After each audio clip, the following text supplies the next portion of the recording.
The too-fat bride was sent to the wrong ranch as a cruel joke, but the little girl called her mother. The buckboard wagon groaned under the strain of the muddy ruts, a sound that echoed the ache in Annalise's bones. Each jolt was a fresh reminder of her humiliation, a cruel joke played out over 100 desolate miles. The letter had promised a new life, a prosperous ranch, a husband who sought a partner. Instead, the driver had deposited her here, at the foot of a stark, windswept homestead that seemed to be actively surrendering to the encroaching winter. The Blackwood Ranch. It was the wrong place, a place of shadows and silence, ruled by a man whose eyes held the same barren cold as the landscape around him. Caleb Blackwood had not sent for a bride. He looked at her not with welcome, but with a weary confusion, his face a mask of grief worn so long it had become his only expression. Annalise clutched her worn valise, the sting of rejection welling in her throat, ready to turn back to the nothing she had come from. But then, a small hand, impossibly gentle, slipped into hers. A little girl with eyes as haunted as her father's, her face smudged with soot and sorrow, peeked out from behind the man's legs. She clung to the worn fabric of Annalise's skirt, a tiny anchor in a sea of despair. The child looked up, her gaze direct and profoundly serious, and a voice, small and fragile as a bird's wing, whispered the words that would change everything. God finally sent you to us. A blizzard descended that night, a furious white wall that cut the Blackwood Ranch off from the rest of the world, sealing the three of them inside the small, cold cabin. The wind howled like a hungry wolf, rattling the window panes and forcing snow through the cracks in the doorframe. Caleb worked in silence, his movements economical and grim as he secured the barn and tended the livestock. He was a ghost in his own home, his grief a tangible presence that chilled the air more than the storm itself. Annalise, caught in a limbo of circumstance, found her purpose in small acts of defiance against the cold and the sorrow. She stoked the fire until it roared with life, its warmth pushing back against the cabin's gloom. She found meager provisions in the pantry and cooked a thick, savory stew, the smell of it a small, forgotten comfort in the desolate space. Her eyes kept drifting to a portrait on the mantel, covered in a fine layer of dust.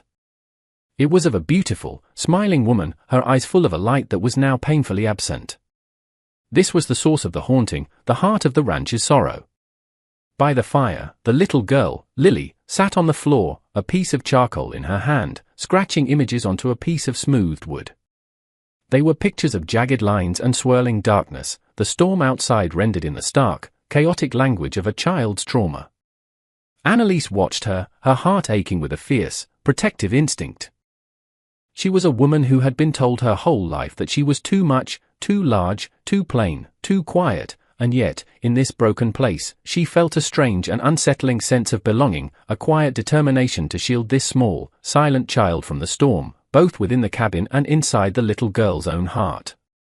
Days bled into a week, each one a slow, deliberate study in quiet observation. The blizzard raged on, a relentless siege that forced an intimacy the cabin's occupants were not prepared for. Caleb watched Annalise from under the shadow of his brow, his initial suspicion warring with a grudging respect. He saw the way she moved, with a gentle competence that was slowly, methodically, reclaiming the house from its grief. She scrubbed the floors, mended Lily's worn dress, and even cleaned the glass on the dusty portrait, revealing the vibrant life in his late wife's face. One evening, as she hummed a soft, forgotten tune while kneading dough, Lily climbed into her lap, a rare and startling act of trust. The child leaned her head against Annalise's chest and fell asleep, a deep, peaceful sleep that Caleb hadn't seen in over a year. The sight stirred something deep within him, a painful thawing around his frozen heart. He finally spoke, his voice rough from disuse. Her name was Amelia. My wife. Annalise simply nodded, her hand stroking Lily's hair. She fell, he continued, the words tasting like ash. During a storm, out by the ravine. I don't remember it all. The doctor said the blow to my head stole the memory. Annalise felt a wave of compassion for this broken man. She understood wounds that didn't show. Gathering her courage, she met his gaze and spoke her own quiet truth. The man I was meant to marry sent a letter back with the driver. He said he had no use for a bride, built for winter. The cruel words hung in the air, but here, in this small cabin, they lost some of their sting. It was a confession, an offering of her own brokenness, and in that shared vulnerability, the first, fragile thread of connection was woven between them.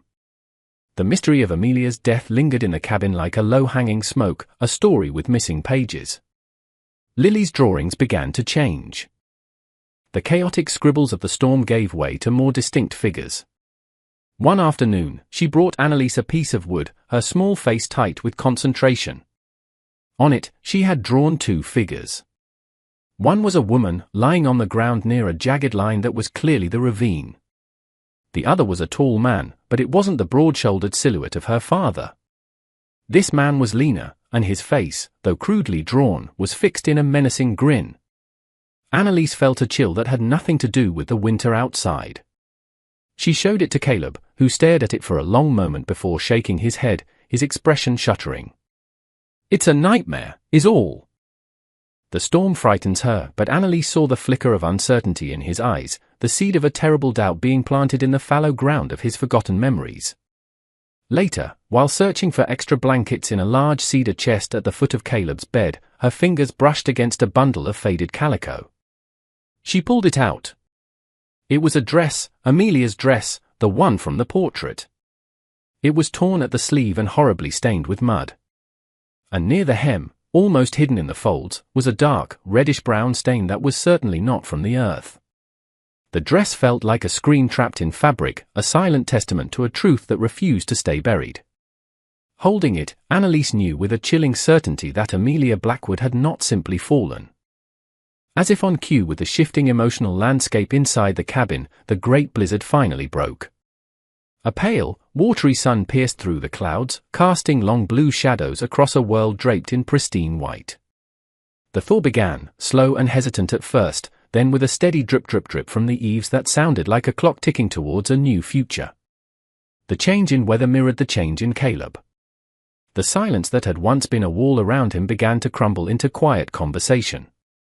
He told Annalise about the plans he'd had for the ranch, the dreams he and Amelia had shared, the words coming in fragmented pieces as if he were relearning a long-forgotten language. One afternoon, he took her out to the paddock to repair a fence rail that had broken under the weight of the snow. He showed her how to hold the hammer, his large, calloused hand covering hers for a moment, sending a jolt of unexpected warmth through her. The small, accidental touch was more intimate than any conversation. They worked in comfortable silence, the shared task a simple bridge between them. That evening, as Annalise read a story to Lily by the fire, the little girl pointed to the drawing of the menacing man, which Annalise had kept on the mantel. Lily looked up at her, her eyes wide and clear, and spoke her second complete sentence since Annalise had arrived. "Bad man," she whispered, her small voice filled with an old, chilling fear. The words hung in the air, a definitive pronouncement, and Caleb, who stood in the shadows by the door, heard them. The denial in his heart finally cracked, leaving only a cold, terrifying dread. The sound of hoofbeats a few days later was an intrusion, a harsh note in the quiet harmony the small family had found. A man on a fine, dark stallion rode into the yard, dismounting with an air of arrogant ownership. He was handsome, well-dressed, and his smile was a polished veneer that didn't reach his cold, assessing eyes. It was the man from Lily's drawing. Annalise's blood ran cold. The man tipped his hat. "Marcus Thorne," he announced, his gaze sweeping over the homestead with disdain before landing on Annalise. "I believe you have something that belongs to me." "I trust my little joke wasn't too inconvenient," he smirked, looking Annalise up and down. "Though I suppose a winter bride feels right at home in a place like this. My apologies for the delay." The storm, you understand, he was the man she was supposed to marry, the man who had discarded her with a cruel note. He reached for her arm, his charm dissolving into a possessive command. "Come now. Pack your things. I've come to collect you." But before his fingers could touch her, Caleb moved, stepping between them with a quiet finality that was more intimidating than any shout. He was no longer the hollowed-out man she had first met, he was a protector, a guardian standing his ground. "She's not going anywhere," Caleb said, his voice low and steady as the earth beneath their feet. Marcus Thorne's eyes narrowed into slits of fury. "You choose this ruin, over my proposition," he sneered at Annalise. Caleb's gaze didn't waver. She's home. It was a simple declaration, but it was a vow, a truth he hadn't even known he possessed until that very moment. The choice had been made. That night, the sky turned a bruised purple and another storm rolled in, this one angrier and more violent than the last. It was under the cover of this tempest, with the wind tearing at the roof and rain lashing against the windows, that Marcus Thorne returned. He didn't ride into the yard this time. He emerged from the darkness like a wraith, his face a mask of incandescent rage. He kicked the door open, the wood splintering, and stood there, drenched and demonic. "You will not have what is mine," he bellowed, his eyes locked on Caleb. She was mine. Just like Amelia was supposed to be. The name hung in the air, thick with poison. And then the truth, ugly and brutal, spilled from him in a torrent of taunts. "She never wanted you, you broken-down farmer. She loved me. But she was weak, too loyal to leave you. I met her at the ravine that day to convince her. When she refused me, when she laughed at me, I had to make her stop." He smiled, a terrible, predatory expression. "She fell so beautifully. And then you came running. It was so easy to put you down, to let the storm and the fall scramble your memory. Sending your new bride here," he gestured wildly at Annalise, "was the punchline. The town's cast off for the rancher who lost his mind. A broken man deserves a broken bride." As he spoke, the dam in Caleb's mind shattered. The memories flooded back in a sickening rush, Amelia's terrified face, Marcus's snarling rage, the sickening crunch of the push, the blinding pain as a rock struck his own head. It was all there. The grief was no longer a dull ache, it was a white-hot, cleansing fire. The cabin became a whirlwind of violence. Caleb lunged at Marcus, a roar of pure, animalistic grief tearing from his throat. The two men crashed into the table, sending plates and cutlery scattering across the floor. They were a tangle of limbs and fury, their struggle a primal dance of vengeance and desperation in the flickering firelight. Lily screamed, a raw, piercing sound of terror unleashed. Annalise reacted on pure instinct. She was not a damsel to be saved, she was a mother protecting her child, a wife protecting her home. She grabbed the heavy iron poker from the hearth, its weight solid and sure in her hands. Marcus gained the upper hand, his fists raining down on Caleb, his face contorted with hate. "I'll finish what I started," he shrieked over the howl of the wind. As he raised a piece of splintered wood to bring it down on Caleb's head, Annalise moved. With a strength born of love and desperation, she swung the iron poker, striking Marcus hard across his back. He howled in pain and surprise, staggering away from Caleb. The momentary reprieve was all Caleb needed. He surged to his feet, his face a mask of grim purpose, and with one final, decisive blow, he sent Marcus crashing to the floor, unconscious. The fight was over. Silence descended upon the cabin, broken only by the sound of their ragged breathing and the drumming of the rain. And then, as if the world itself were exhaling, the storm outside broke, the wind died down, and the relentless rain softened to a gentle patter. In the clean, quiet aftermath, the world felt new.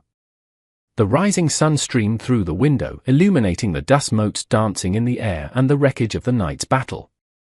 The authorities came from town, their faces grim as they hauled away a bound and snarling Marcus Thorne.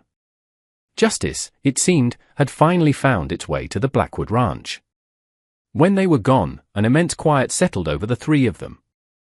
Caleb, his face bruised but his eyes clear for the first time, sank into a chair. The return of his memory was a terrible burden, but it was also a release. He could finally mourn Amelia, not as a hazy phantom of guilt, but as the woman he had loved and lost. He looked at Annalise, who was gently cleaning a cut on his forehead. He saw not the winter bride or the town's cast off, but the woman who had faced down the storm with him, the woman who had pieced his broken family back together with quiet strength and boundless compassion. He reached out and took her hand. "He was wrong," Caleb said, his voice thick with emotion. "You were never broken.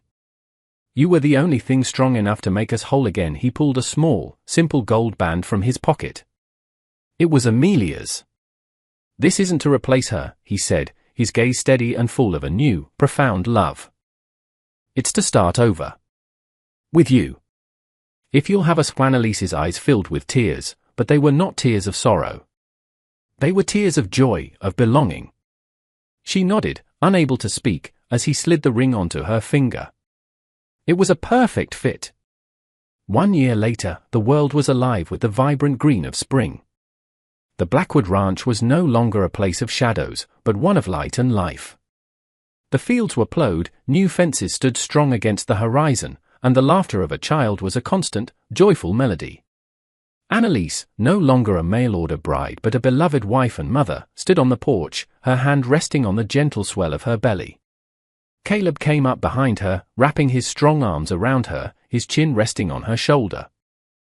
They watched as Lily, her hair now long and bright in the sun, chased butterflies in a field of wildflowers, her voice carrying on the breeze as she chattered away to herself, a happy, carefree child reborn. The scars of their past remained, but they were no longer gaping wounds. They were reminders of the storm they had weathered together, of the family that had been forged in the harshest of winters. They had found each other not by plan or design, but by a cruel joke of fate that had turned into the greatest blessing of their lives. And you see, that's how love often works. It doesn't always arrive in the package we expect. Sometimes, it's delivered to the wrong address, a twist of fate that turns out to be the rightest thing in the world. They were 3 broken souls, a man who couldn't remember, a woman who felt unworthy, and a child who couldn't speak. But together, they found their voices, they healed their wounds, and they built a family, not from blood, but from choice. They chose each other. Because the most beautiful families are often the ones we find along the way, the ones we build with love, courage, and the unwavering belief that everyone deserves a place to finally call home. Thank you for watching. If this story touched your heart, please subscribe to our channel and ring that notification bell so you never miss a tale of hope and resilience.